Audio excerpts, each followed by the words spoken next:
The HLF-1081A is an inexpensive micro USB to Ethernet adapter for the Raspberry Pi. For example, if you have a Raspberry Pi Zero and want wired internet, you need to use that adapter because there's no Ethernet port on the board, only this micro USB plug that's next to the power plug, which happens to also be micro USB. Now, as soon as you power up the Raspberry Pi Zero and plug in the Ethernet into the adapter, you'll see that it starts glowing in bright red, which is not as noticeable when the light is on, but in the dark it's really obnoxiously red.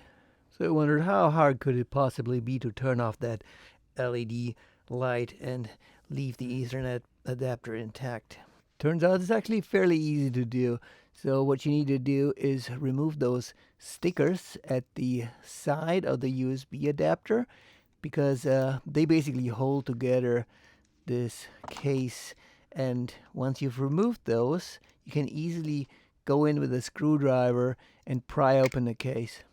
Just go in with a flathead at the Ethernet port side, see that the prongs are at the bottom, and then push against the ceiling with the flathead so the case pops open. Out comes a small green circuit board, and if you plug the adapter back into the Raspberry Pi and also plug the Ethernet cable back in, you can locate the obnoxious red LED right next to those cables that come from the Raspberry Pi.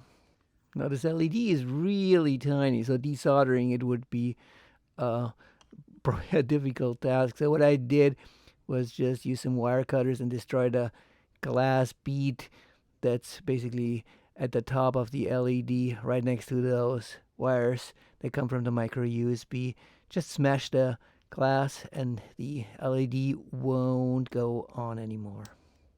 And that's all there is to it. Just run a quick test, plug it back in, see if the LED is out, and if yes, just put the case back together. Put the circuit board back into the case, make sure that the Ethernet port fits, and on the other end that the strainer leaf fits into that hole coming from the micro USB port.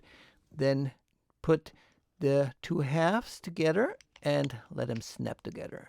That's it. Those internal clips hold the two halves together quite nicely, and there's no additional glue or anything required. But if you want, you can put those stickers back in place so the adapter looks like brand new. And our work is done here. You can run another test to see if the LED does not come on, and also I can assure you that the LED has no impact whatsoever on the functionality of the adapter. Ethernet will just work fine. Alright, that was it. I hope this was helpful, and I'll see you next time.